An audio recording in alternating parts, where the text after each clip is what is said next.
এভাবেই করতোয়া নদীতে পড়ছে দূষিত বর্জ্য। পৌরসভার ড্রেন দিয়ে পানির সঙ্গে আসা বিভিন্ন কলকারখানার ময়লা, বাসাবাড়ি ও হাটবাজারের বর্জ্যে ভরাট হচ্ছে করতোয়া নদীটি। মশামাছির কারণে অতিষ্ঠ হয়ে পড়েছে নদীপাড়ের বাসিন্দারা। নানা রকম রোগবালাইয়ে আক্রান্ত হচ্ছে শিশু ও বয়স্ক মানুষ।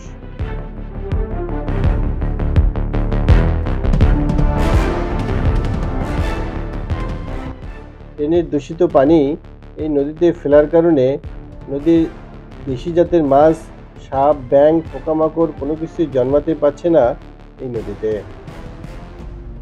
গোবিন্দগঞ্জ উপজেলার মধ্য দিয়ে প্রবাহিত করতোয়া নদীটি বগুড়া শহরের উপর দিয়ে সিরাজগঞ্জ জেলায় যমুনা নদীতে গিয়ে মিশেছে। একসময় এই নদীতে মাছ ধরে জীবিকা নির্বাহ করত হাজারো জেলে পরিবার, আর নদীতে চলাচল করত নানা ধরনের মালবাহী নৌকা।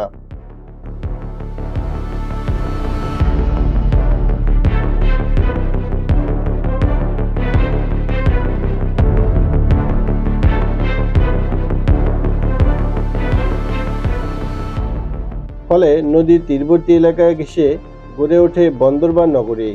দীর্ঘ এই নদীপথে গড়ে ওঠা নানা শহর, ঘাট, বাণিজ্য কেন্দ্র ও জেলেপল্লী কালের বিবর্তনে নদী দখল ও দূষণসহ নানা কারণে এই প্রবাহ বাধাগ্রস্ত হওয়ায় হারিয়ে গেছে সেই নদীপথ।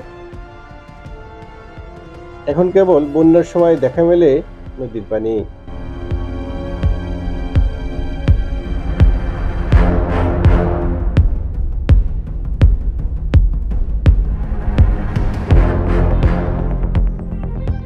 বন্যা ছাড়া অন্য সময় প্রায় পানিশূন্য থাকে এই নদীটি।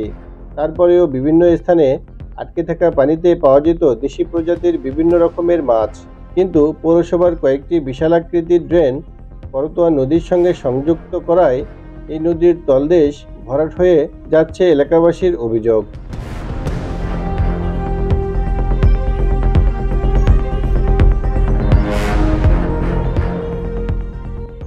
এই ড্রেনে শহরের বাসাবাড়ি, দোকান, হোটেল, বেসরকারি হাসপাতাল, ক্লিনিক, হাটবাজারের পশু জবাইয়ের বর্জ্য এবং অটো রাইস মিলের আবর্জনা সহ নানা কারণে করতোয়া নদীর তলদেশ ভরাট হয়ে যাচ্ছে।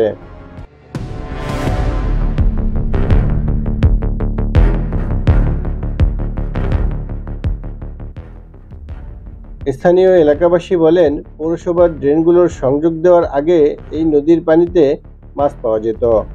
নদীতে দুই পাড়ের মানুষ গোসল করত, কিন্তু এখন এই ড্রেনের দুর্গন্ধ পচা পানিতে পুরো এলাকার পরিবেশ দূষিত হচ্ছে।